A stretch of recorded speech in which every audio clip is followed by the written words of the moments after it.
أعوذ بالله من الشيطان الرجيم. بسم الله الرحمن الرحيم. قل يا أهل الكتاب تعالوا إلى كلمة سواء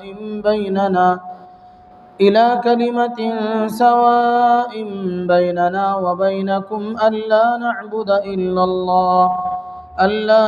إلا الله ولا نشرك به شيئا ولا يتخذ بعضنا بعضا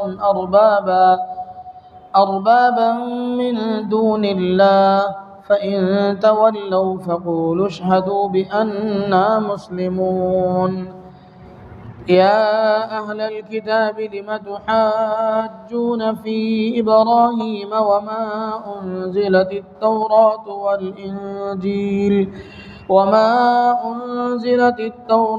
والإنجيل إلا من بعده أفلا تعقلون. ها أنتم هؤلاء حاججتم فيما لكم به علم فلم تحاجون فيما ليس لكم به علم والله يعلم وأنتم لا تعلمون. ما كان إبراهيم يهوديا ولا نصرانيا ولكن كان حنيفا مسلما وما كان من المشركين. إن أولى الناس بإبراهيم للذين اتبعوه وهذا النبي والذين آمنوا والله ولي المؤمنين. صدق الله العظيم.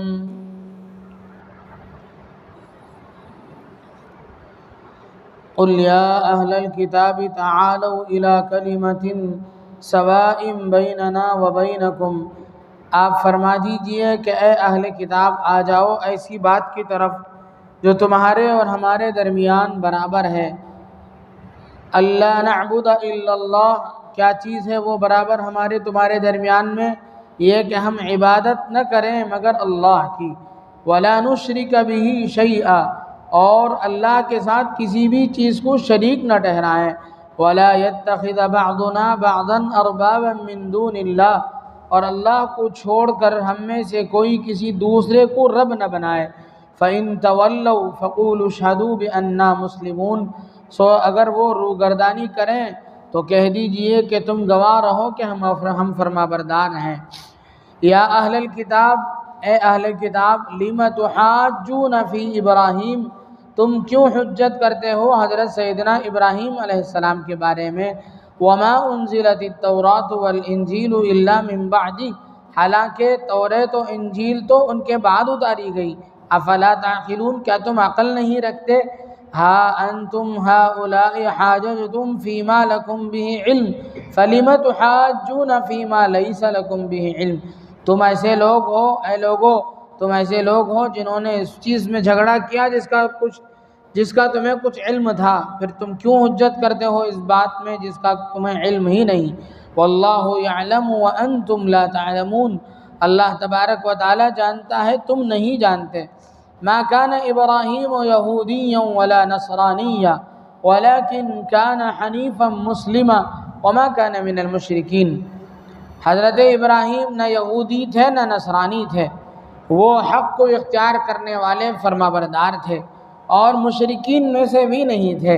ان اولی الناس بابراہیم للذین اتبعوہ وہذا النبی والذین آمنوا، بے شک انسانوں میں ابراہیم علیہ السلام کے ساتھ سب سے زیادہ قریب تر وہ لوگ ہیں جنہوں نے ان کا اتباع کیا، اور یہ نبی ہیں اور وہ لوگ ہیں جو ایمان لائے اللہ پر. واللہ ولی المؤمنین، اور اللہ تبارک و تعالی سب مؤمنین کا ولی ہے. بزرگان محترم اور عزیز ساتھیوں، یہ سورہ آل عمران کی چند آیتیں ہیں جن آیات میں اللہ تبارک و تعالی نے یہود و نصارہ کو توحید کی دعوت دی ہے. یہود و نصارہ کو، یہودی اور نصرانی، ان لوگوں کو بھی اس بات کا علم تھا کہ ان کے مذہب کی اصل تعلیمات میں یہ چیز ہے کہ اللہ ایک ہے، اللہ کے علاوہ کوئی اس کا شریک نہیں ہے، سب کچھ کرنے دھرنے والی ذات اللہ کی ہے۔ یہ یہودیت اور نصرانیت، کیونکہ دونوں چیزیں حضرات انبیاء کرام علیہم السلام سے جڑی ہوئی ہیں۔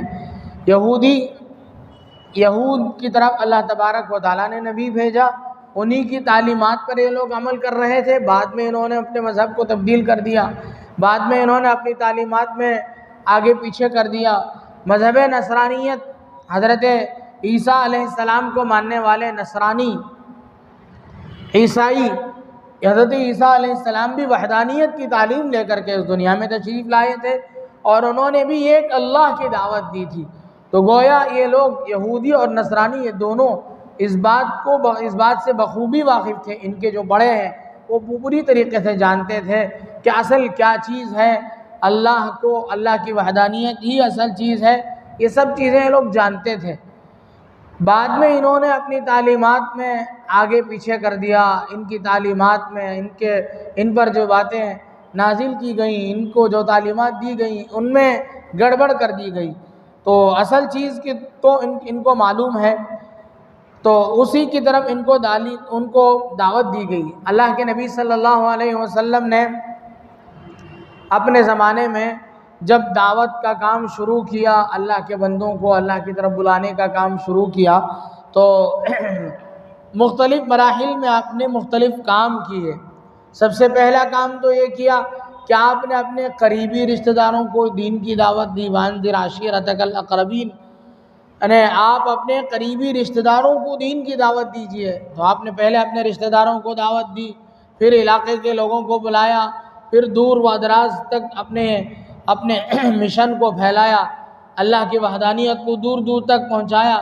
اس کے بعد ایک موقع کے بعد اللہ کے نبی صلی اللہ علیہ وسلم نے بادشاہوں کو، جو اطراف و اکناف میں جن بادشاہوں کی حکومت تھی، جن بادشاہوں کی سلطنت تھی، ان لوگوں کو خطوط روانہ کیے۔ آپ علیہ السلام نے اللہ کے حکم کی تعمیل کرتے ہوئے اللہ کے پیغام کو دور دور تک پہنچایا۔ انہی میں سے بادشاہوں کو لکھا جانے والا خط بھی تھا۔ ہرقل جو بادشاہ تھا روم کا، ملک روم کا جو بادشاہ ہرقل تھا، اسے بھی اللہ کے نبی صلی اللہ علیہ وسلم نے دعوت دی، خط بھیجا۔ اس آیت میں یہ بتلایا گیا ہے، یا اللہ کے نبی صلی اللہ علیہ وسلم سے خطاب کر کے کہا گیا ہے کہ آپ ان لوگوں سے کہہ دیجئے، اہل کتاب سے، اے اہل کتاب، یعنی آسمانی کتابوں کو ماننے والے لوگوں، یہودیوں اور نصرانیوں، تعالوا الی کلمۃ سواء بیننا وبینکم، کہ تم آ جاؤ ایسے کلمے کی طرف، ایسی بات کی طرف، ایسے سینٹر پوائنٹ کی طرف، سواء بیننا وبینکم، جو ہمارے اور تمہارے درمیان برابر ہے۔ وہ کیا ہے؟ اللہ نعبد الا اللہ، اللہ کے علاوہ ہم کسی کی عبادت نہیں کریں گے۔ یہ بات تو ہمارے تمہارے درمیان میں مشترک ہے۔ یہ الگ بات ہے کہ تمہارے نبی اور ہیں، یہودیوں کے نبی اور ہیں، نصرانیوں کے نبی اور ہیں، یعنی ابتدا کے طور پر۔ بعد میں حضور علیہ السلام کی تشریف آوری کے بعد سبھی کو انہی کی طرف، انہی کی باتوں کو ماننا ضروری ہے، لیکن تعلیمات ان لوگوں کی ابتداءً الگ ہے۔ یہودیت کی تعلیمات کچھ ہے، نصرانیت کی تعلیمات کچھ ہے، لیکن اللہ کی ذات میں سے کسی کی تعلیمات میں کوئی فرق نہیں ہے۔ سبھی اللہ کو ایک ماننے والے ہیں، سبھی اللہ کے علاوہ کسی کو شریک ٹھہرانے سے بھاگنے والے ہیں۔ کسی مذہب میں اس بات کی اجازت نہیں دی گئی کہ وہ اللہ کے ساتھ کسی دوسرے کو شریک ٹھہرائے۔ تو اللہ نعبد الا اللہ، اس بات میں تو سبھی مشترک ہیں ہم سب، تو اس میں جمع ہو جاؤ ہمارے ساتھ۔ ولا نشرک بہ شیئا، اور اللہ کے ساتھ کسی کو ہم شریک نہیں ٹھہرائیں گے۔ ولا يتخذ بعضنا بعضا اربابا من دون اللہ، اور ہم اللہ کو چھوڑ کر کے کسی کو اللہ کا شریک نہیں ٹھہرائیں گے۔ اس بات میں تو جمع ہو جاؤ۔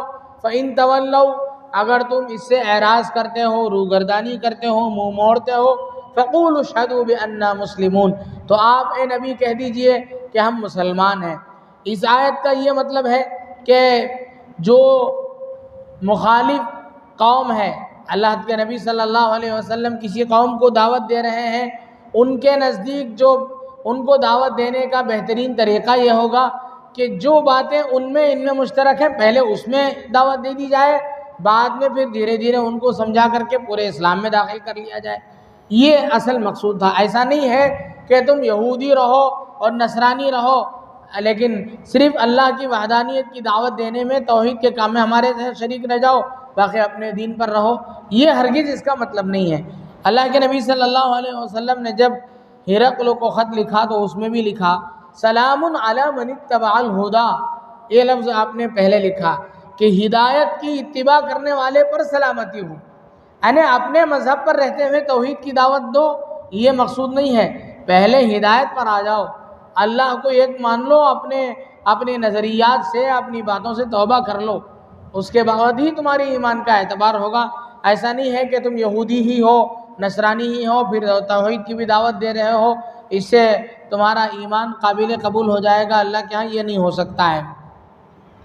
آگے فرمایا وَلَا يَتَّخِذَ بَعْضُنَا بَعْضًا أَرْبَابًا، اللہ کے نبی صلی اللہ علیہ وسلم کے دربار میں ایک صحابی تھے حضرت عدی بن حاتم، صحابی رسول رضی اللہ عنہ، انہوں نے عرض کیا کہ یا رسول اللہ، وہ کسی زمانے میں نصرانی تھے، تو انہوں نے کہا کہ یا رسول اللہ ہم اللہ کے غیر کی عبادت تو نہیں کرتے ہیں، پھر ہمیں کیوں یہ کہا جا رہا ہے؟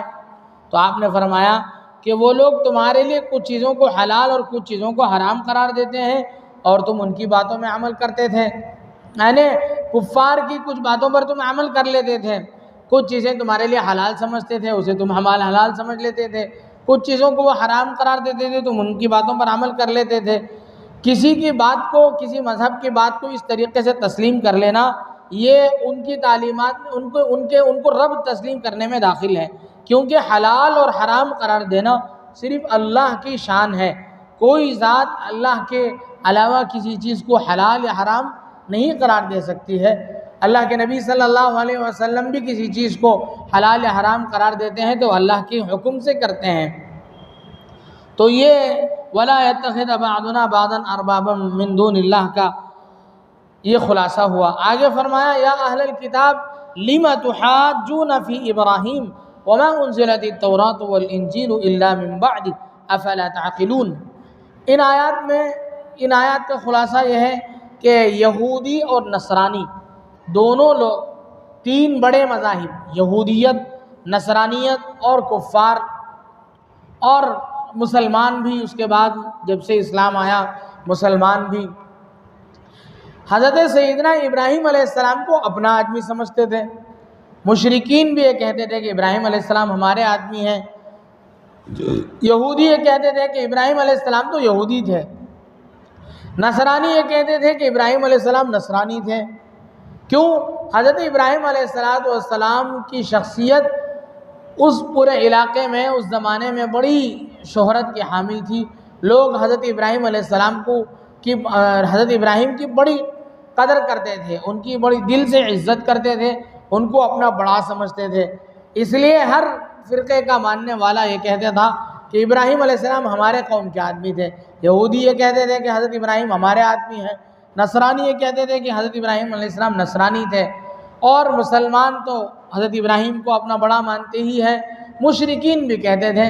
تو اللہ تبارک و تعالیٰ نے ان دونوں کی تردید فرمائی، ان تینوں کو تردید فرمائی۔ ما کان ابراہیم یہودیا ولا نصرانیا، حضرت ابراہیم نہ یہودی ہے نہ نصرانی، ولکن کان حنیفا مسلما، بلکہ وہ صحیح راستے کو اختیار کرنے والے اللہ کے فرما بردار بندے تھے۔ وما کان من المشرکین، حضرت سیدنا ابراہیم مشرک بھی نہیں تھے۔ مشرکو، تم کیا حضرت ابراہیم کو اپنا بڑا مانتے ہو؟ حضرت ابراہیم علیہ السلام میں بہت ساری خوبیاں پائی جاتی تھیں، حضرت ابراہیم علیہ السلام میں بہت ساری خوبیاں پائی جاتی تھیں۔ ایک تو یہ بہت بڑے مہمان نواز تھے، عرب مہمان نوازی کو بہت پسند کرتے تھے، اور حضرت ابراہیم علیہ السلام کی بہت ساری ایسی عادتیں اور ان کی شریفانہ باتیں اور ان کے اچھے اخلاق و عادات اس زمانے میں بڑے مشہور تھے۔ اس وجہ سے ہر آدمی، ہر شخص یہ پسند کرتا تھا کہ ابراہیم علیہ السلام کو اپنے قوم کا آدمی قرار دے۔ اللہ تبارک و تعالیٰ نے ان لوگوں کو عقل سے بھی یہ بات سمجھائی کہ بھائی دیکھو، یہودی جو نسل ہے، یہ مذہب یہودیت جو ہے وہ حضرت ابراہیم علیہ السلام کی اولاد میں حضرت اسماعیل حضرت اسحاق 2 اولاد ہوئی حضرت ابراہیم کی، حضرت ابراہیم اور حضرت اسماعیل اور اسحاق۔ حضرت اسحاق علیہ السلام کے بیٹے حضرت یعقوب، حضرت یعقوب علیہ السلام کے بیٹوں میں سے ایک کا نام ہے یہودا، اسی کی نسل سے یہ یہودی ہیں۔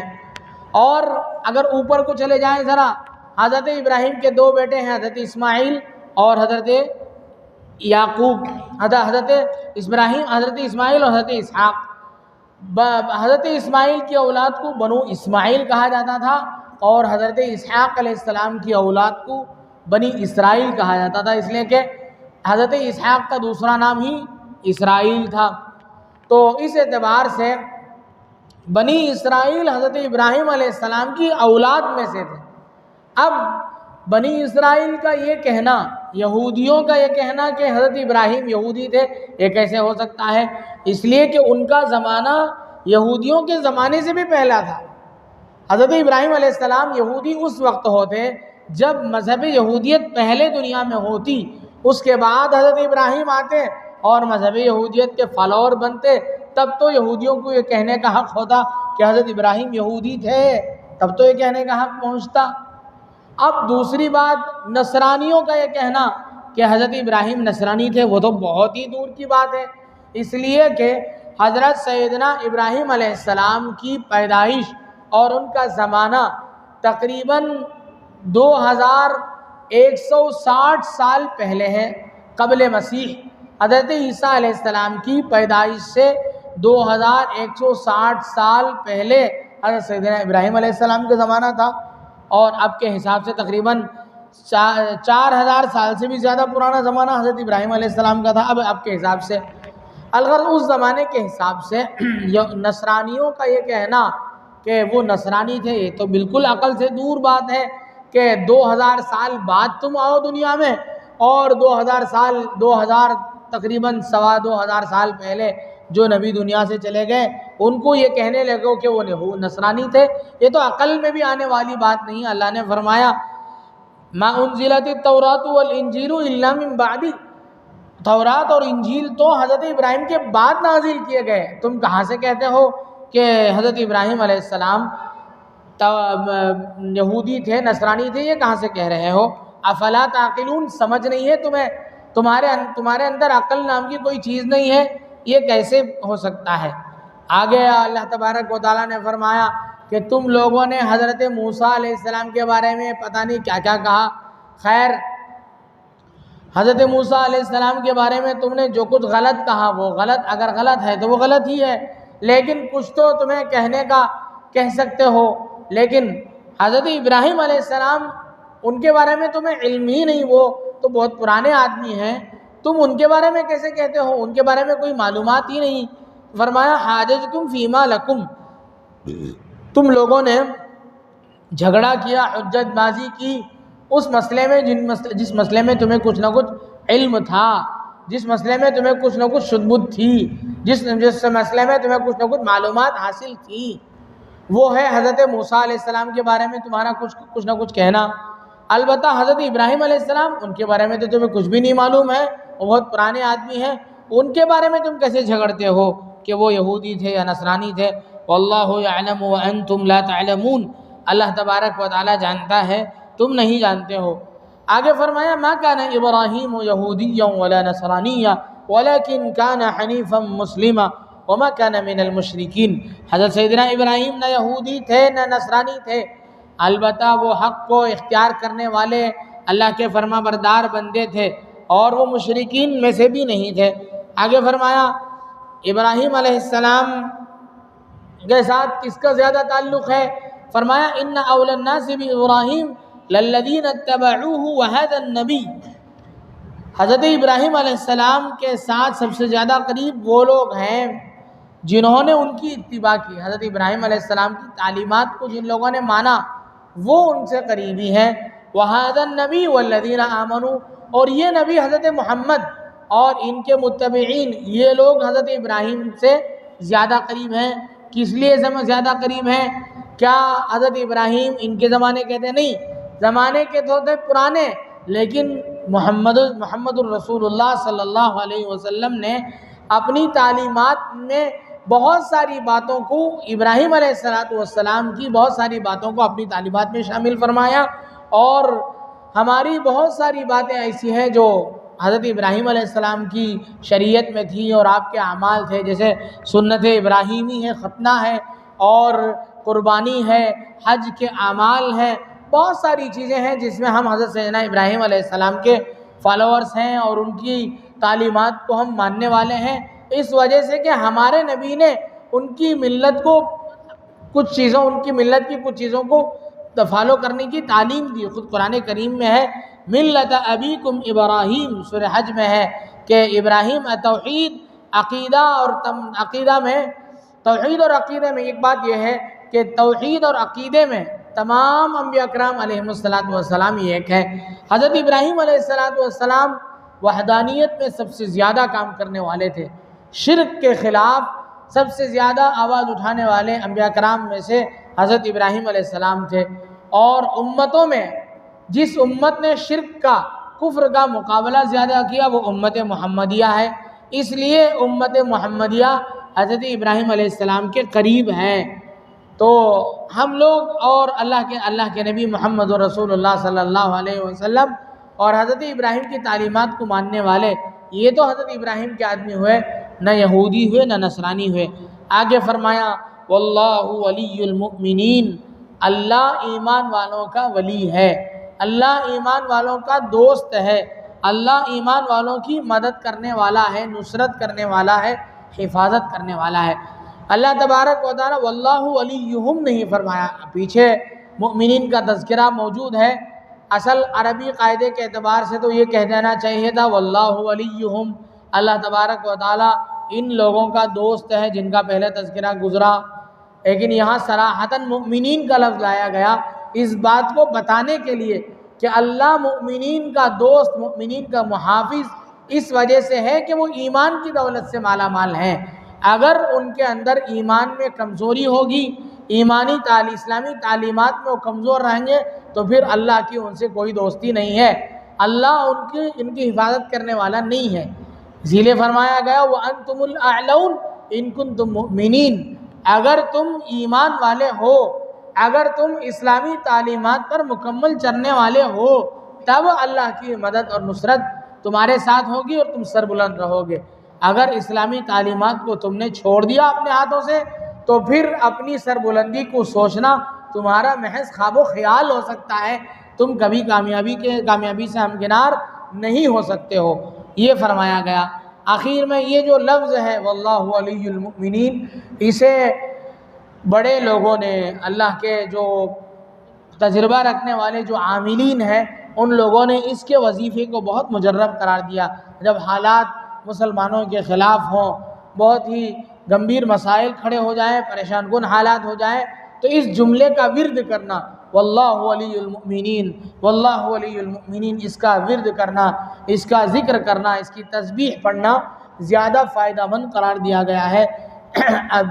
جو قرآنی عملیات کی جو کتابیں ہیں ان میں اس کی بڑی اہمیت ہے، اس کا ورد بھی بہت مفید ہو سکتا ہے ان حالات میں۔ اللہ تبارک و تعالیٰ سے دعا ہے کہ اللہ تبارک و تعالیٰ ان آیات کے ذیل میں جو باتیں کہی گئیں، کہنے والے کو بھی سننے والوں کو بھی عمل کی توفیق نصیب فرمائے۔ آمین۔ وآخر دعوانا ان الحمد للہ رب العالمین۔